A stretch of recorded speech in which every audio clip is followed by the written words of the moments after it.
Tonight we're discussing Catholic Church plans to sell off land to burger chain McDonald's. Land that sits on the doorstep of 3 local schools, St Peter's Primary, St Paul's Secondary and MacKillop College. And in the studio tonight we're joined by 2 mothers, Kathy Hyatt and Julianne Waverley, who represent a small army of parents who are working hard to derail the fast food proposal. Welcome to It's Time to Talk, ladies. Thanks, Tim. Now, you heard the doctor speaking there, and, he spoke very convincingly, didn't he?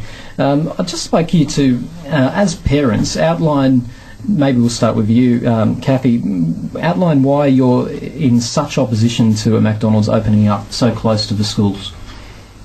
Well, I've always been opposed to McDonald's, actually, and my children have never been to a McDonald's because I'm aware of the health risks that it does have and that it has produced in so many children and adults.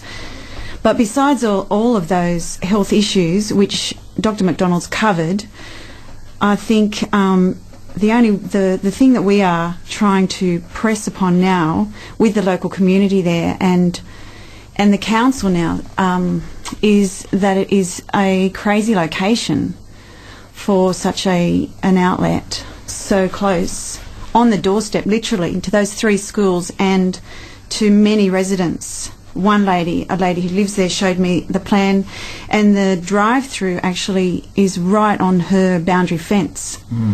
So we're looking at very close geographical location. Yes. It's literally less than a 1-minute walk from the entrance of some of the schools. That's 20 steps, actually, if you want to step it out. So it's very close. But Julianne, we have McDonald's and fast food chains all over Port Macquarie.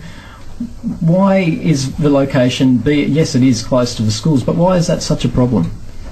Well, to be honest, the other McDonald's in town I know many people have said, are quite close to St Joseph's School, and yes, it is close to the school there.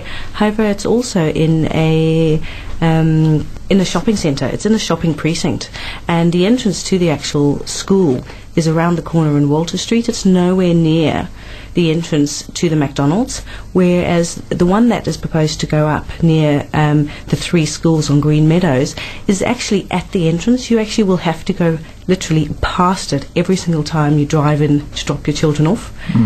And Kathy, I suppose I spoke to you earlier, and you were just saying basically it's a contradiction to have something that is such a health problem or causes such health problems next to a place of education where we're actually teaching programs to promote healthy eating. Well, I was just about to say that, actually, Tim, and that's exactly right. And our school and the other schools are trying hard to keep their canteens healthy, make sure the children have a couple of pieces of fruit a day, and then they'll walk out the front door at the end of the day at 3 o'clock and there's McDonald's. And a lot of them now,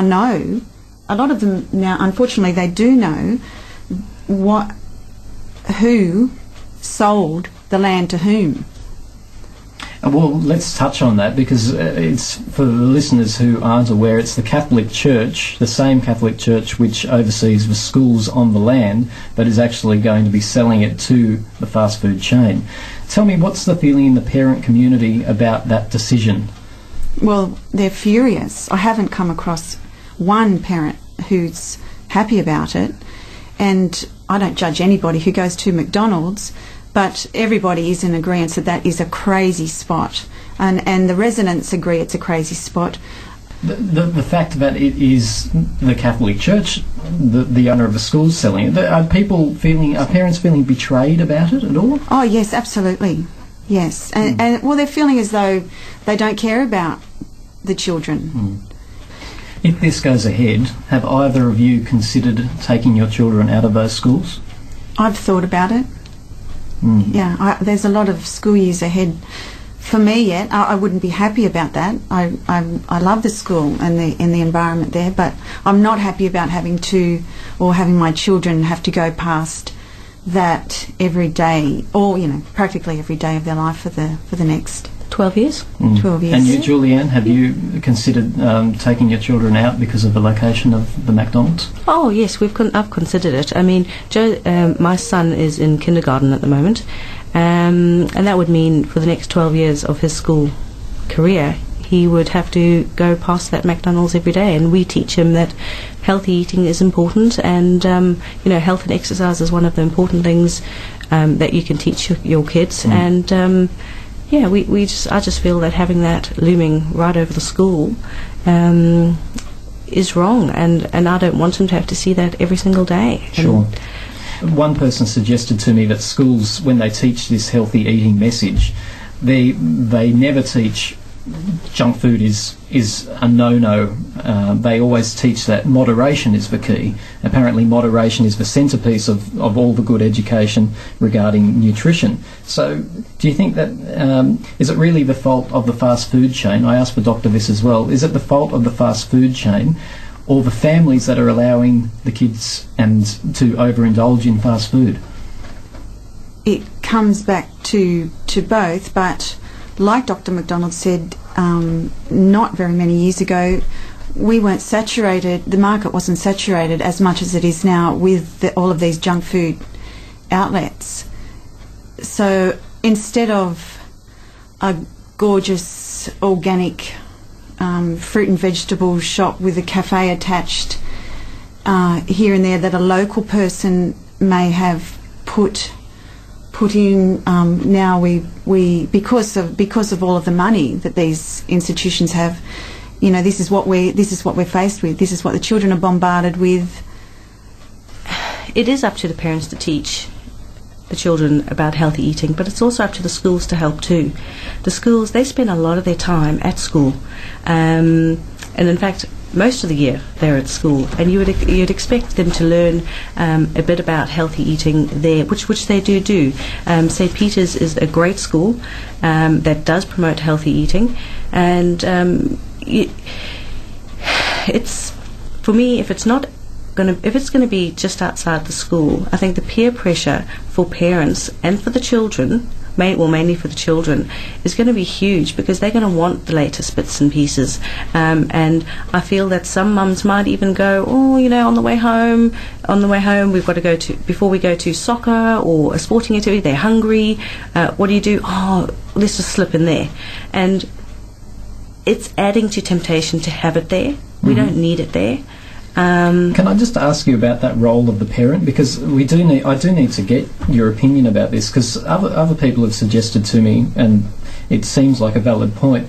I mean, in the case that you've mounted against McDonald's, and a lot of the parents are, where does the role of parental responsibility come in here? Because surely it does.